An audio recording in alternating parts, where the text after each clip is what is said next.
Of the four behaviours, passive, aggressive, passive-aggressive and assertive, clearly it's assertive behaviour that's going to get you what you want in the world of work, and it's going to make the strongest positive personal impact.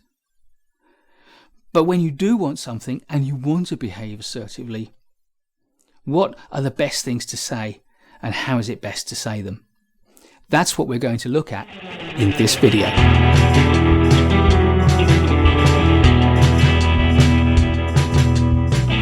In this video, we're going to look at 4 scenarios and examine some of the things you can say that will help you achieve what you want in a genuinely assertive manner. First, we'll look at making a request. Then, how to say no. Third, disagreeing and putting your own opinion. And finally, delivering bad news.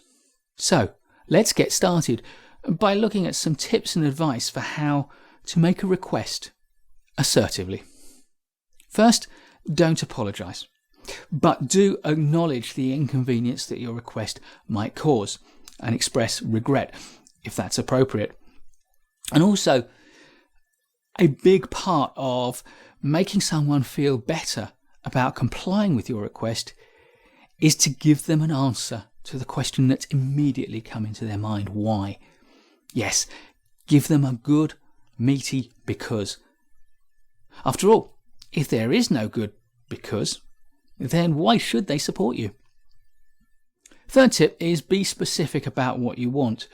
The more specific you are, the narrower the request will seem, and therefore the smaller it will appear to be, and the more comfortable people will feel in granting you your request. A big no is flattery. Yes, of course, people like people who offer genuine compliments, but nobody's an idiot. If you start flattering me just ahead of making a request, then I'll know what you're doing. So don't do it. But what you must do is respect my right to say no.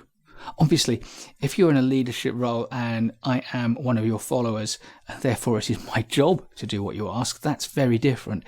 But otherwise, yeah, respect the fact that I have a right to say no because I may have other priorities which are higher up the pecking order than your request.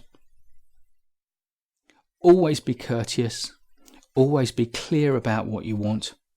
And finally, here's a tip which is true certainly in the English language, and I suspect it carries over into other languages. We have different forms of asking for something, and in English there is will you do this and would you do this.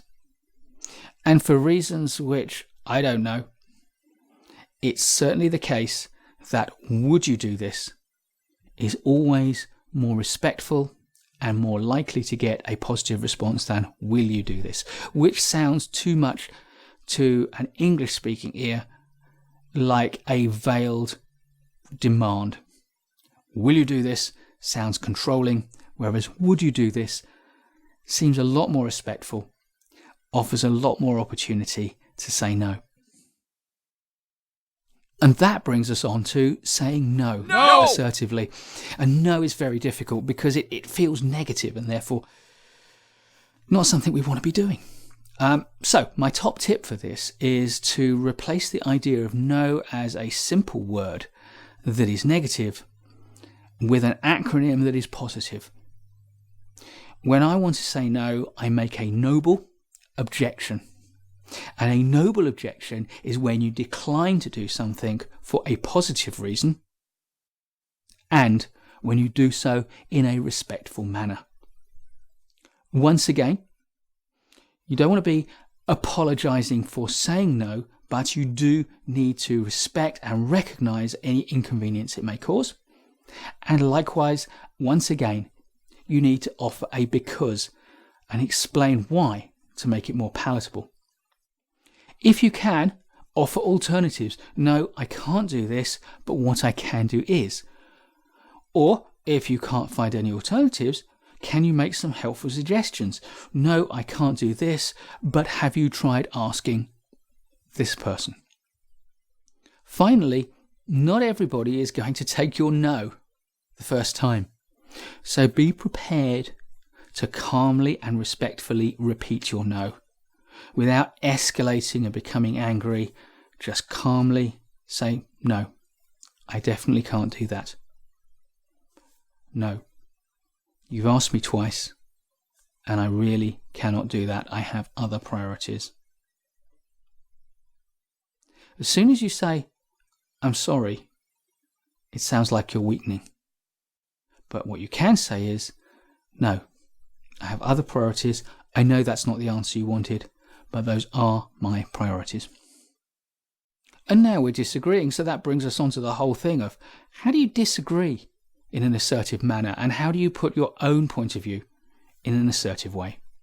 The first and possibly most important thing is to listen to the other person attentively and respectfully. Not least because if you listen to them well, you'll understand their point of view more clearly and be able to be more precise in expressing your disagreement and your point of view. My next tip is to identify the points of agreement first.